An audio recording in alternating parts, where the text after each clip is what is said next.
Imagine this scenario. You have just delivered the most wonderfully prepared and well-presented speech. You were articulate, you were imaginative, your speech was dynamic, and the audience is visibly moved by the message you delivered. And now comes question time. The first person asks you a question that you can't answer. Next, somebody obviously disagrees with what you've said, and in their question they try to catch you out. A third person rambles on and on and on in their question, and in the end you have no idea what the question was, no idea what was being asked at all. You are under fire. You feel like you'd like to retreat because your fantastic delivery has been shot to pieces. You don't want to be shot to pieces. You want to be in control. You want your speech to end with wonderful, truly memorable show. I am going to show you how you can fuel the fire for a fantastic finale to your speech. First of all, I recommend that you review the impromptu speaking strategies that we've already learned. After all, answering questions is about speaking impromptu. Remember, we learned about the report plan. We learned about the opinion plan, PREP, where you make your point, give a reason, an example, and restate your point. We had the cause and effect plan and the past, present, future plan. Review all those, know them well, and you'll have tools ready to go to answer the questions at the end of your speech. We'll begin now by this mnemonic, plan. You need to plan to answer your questions. P-L-A-N. P, prepare and anticipate. L, listen, repeat and rephrase the question. A, answer concisely. And N, next question please. We will take these one at a time. We'll start with the first one. Prepare for and anticipate difficult questions. This is like bringing the fuel to fan the flames. Many people prepare very well for their speech or seminar, and then they wing it in question time. You, after all, are the expert on your own research. You can do better than that. Make 3 lists. First of all, a list of all the possible questions that you already know the answers to. Prepare those and remember the answers. You're set to go on the first list. The second list, these are the questions to which you do not know the answers. The obvious thing then is, yes, think of these questions and go and research them. Then you'll know the answers and memorise them. Thirdly, make a list of all the problem questions. The tricky ones that the audience will ask of you, and you know they will, that take a bit of extra care and thought, and then prepare these and plan how you will handle those questions. To begin with, I'll give you some advice. Tell the audience the ground rules. Ask them, if they're asking you a question, to please stand and identify themselves. Tell them there will only be one question per person, and then limit the number of questions you'll have. Tell them we've got 10 minutes, or tell them we have 3 questions, whatever you decide. Tell them that any complex questions requiring long answers can be handled after the seminar. So if somebody asks you a question for which the answer is quite long and involved, tell them, look, I'll speak to you some more later. We haven't got time for that now, but I'll catch you after we're finished and we'll talk some more about that then. One of the problems that sometimes happens at question time is nobody puts up their hand. Help your audience. Tell them beforehand that you're going to have question time before you start, so that they're able to think ahead and plan the questions as they're listening to your seminar. And then have some ready-made, prepared questions of your own, just to get them started in case they need them. For example, you might say, I'm often asked why this particular thing. You might be interested to know the answer, would be that. Encourage questions also by keeping quiet for a bit when you tell the audience it's time for questions. Sometimes when you say, are there any questions, the audience needs a bit of time to think of questions, to frame how they ask their questions, or perhaps to look through their notes or reflect back on what you said so that they can come up with some good questions to ask of you. The second step in our plan mnemonic is listen. Listen actively so that you can ignite the audience's attention. Now we've already learned quite a lot about active listening in this course. Listen physically. Plant your feet. Focus your energy on the audience, on the person asking the question. Use open body language. Don't stand like this when somebody is asking you a question. Maintain eye contact with the person who's asked the question and then all around. Search the audience for more questions. Sometimes you can see there might be someone who's thinking of asking a question and you just need to show them that you're interested. Encourage them to ask that question. Watch for blind spots in the audience. People who might be sitting behind other people or objects who would like to ask a question of you. As well as physically, listen mentally. Don't interrupt when somebody's asking you the question. Of course, we know interrupting is rude and uncaring, and that's not something you want to put across to the audience. So let the person asking a question finish what they have to say. Listening mentally also ensures that you have the real question, that you have understood the real question that the person is asking. And part of listening is to pause.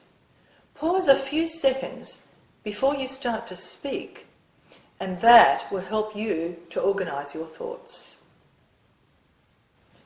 Repeat. This shows that you're really listening. If you pause and repeat the question, that shows not only that you've understood the question, but if you haven't understood the question, you're giving that person a chance to restate or rephrase or clarify what they're actually asking of you. And then rephrase the question. The audience would like to know what was asked. So when you pause to think, repeat what you think you heard the person ask, and then rephrase the question in your own words. Anybody in the back of the audience who may not have heard the question well will be able to have a chance to know what it is that the person asking the question actually said to you. Because after all, the questions don't belong to just that one person and you.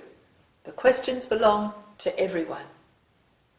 Complex questions can be simplified when you rephrase. This is a very important step of handling question time. And all of that is part of listening well to your audience as they prepare to ask the questions. Step 3 of our plan, mnemonic, is answer. And this is where you get to fan the flame for the fireworks. When you answer, be short and to the point. Only give them the essentials of the answer. Direct your answer to the whole group. Not just have a one-on-one conversation with the person who happened to have asked this question, but you begin with your eye contact there and then include the whole audience in the way that you answer the question. Again, it belongs to everybody. Use your eye contact this way, first with the questioner and then to the whole group. Now, what if you don't know the answer? If you don't know the answer, say so. No need to apologise. Perhaps you could refer to another expert in the audience if possible. That happens sometimes and that can make for a very interesting exchange. I was once presenting a presentation for music and it was about a publication that I was promoting. Somebody in the audience asked the question, how much does it cost? I didn't know, but I was able to go and find out for them. These are important things to do. If you don't know, if you say so, you can avoid personal embarrassment. And it does ensure that the question will be answered. Someone once asked me about copyright obligations and I didn't know. And I promised that I would go and ask an expert in the field and get back to them and let them know. That way the answer will come to the audience and you can advise the audience that other expertise is available. The last part of our plan mnemonic is N for next question please. And this is where you get to fire another round. Recognise the questions as much as possible as they came in order. Don't ask, is that the right answer? Or don't confirm if that answers their question. This is something people often say, and it can start just a one-on-one again and encourage that person to ask more questions where there are other people waiting. We don't want to encourage one person to speak too much, preventing further questions, but instead focus on another questioner. And this is a particularly important strategy when you're dealing with difficult people.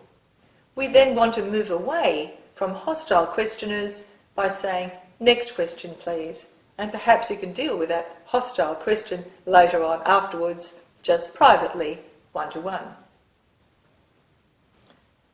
And then you wrap up. Don't end abruptly. Let the audience know we have time for just a few more questions, and then end the session eloquently with a positive, knowledgeable answer. Summarise your message at the end, recap your main points of your delivery, and leave the audience with the message you wanted them to take home, to ponder or to take action. The take-home message. Now here are some tips for handling difficult people. Of course, always be polite and succinct in your replies. You can deliberately misinterpret seemingly hostile questions, and that will avoid embarrassment for you and in fact for the whole audience. If there is a hostile question, politeness is the best way to diffuse hostility and unjust criticism of you or of them. Never repeat a hostile question, but rephrase it. For example, if somebody says to you, I heard you screwed up. How do we know that you won't screw up on us too? The question is, have we learned from our mistakes? Much better way to rephrase. Don't be defensive. Don't argue. In fact, let the peer group pressure in the audience help you. The audience will come to your aid. I remember I once had to deliver a presentation about Latin and chant in the church, and I knew that there were people there who weren't too keen on the idea of Latin and chant. Somebody asked me a question about this. Why do we have to use Latin? Why do we have to chant? I just paused for a moment, and there was a lady in the audience who came to the defence of that position that she knew I had, and I didn't even need to answer that question. And it left the whole situation, not only me, but the whole situation in the room, in a much more friendly and, I guess, user-friendly for a message kind of a sense. Use humour. Humour always deflects hostility and negativity. And avoid power struggles. Let them know, I hear what you're saying. Acknowledge any complaints that they might have that are couched in the question. Show people that you care. Talk to people in the audience beforehand, before your speech even begins, and you'll already have an idea of the sorts of questions you're likely to get. And involve everybody. When you do this, it can change the group dynamics considerably as you seek feedback from the whole audience. Never take resistance personally. It's not as if the person asking the question has personal agenda against you, but they might have personal agendas of their own, Often, hostile questions come out of fears that people have. Realise this and don't take it on board personally. Disaster recovery. What if you're in the middle of answering a question and you lose your train of thought? Again, have your main points of your presentation there. Use handouts. If you use your train of thought, handouts can actually be very useful as you can refer to them. You can use overhead and PowerPoint slides and the note pages that come with PowerPoint. But don't use PowerPoint just as your personal notes. You should be able to give your speech even if the PowerPoint fails. The PowerPoint, or whatever visual aid you have, is just there to further clarify and further amplify your message, but it should never become a crutch for you to remember the next thing that you're going to say. Stay calm. The audience will never know. Breathe deeply. Breathe out. The audience will never know if you're feeling that you are recovering from a disaster. Involve the audience. You can ask the audience for help if you need to. A good thing to do if you do have any kind of a disaster is twist it around and again apply a little self-deprecating humour. Audiences always love that. Let's now summarise what we've been speaking about today, about question time. We have a mnemonic plan. PLAN, prepare and anticipate, listen, repeat and rephrase the question, answer concisely, and then, next question please. The key is for you as a powerful speaker to learn about your audience, to interact with them, to listen to them, and then to look in control at all times. And then you can fuel the fire for a fantastic finale.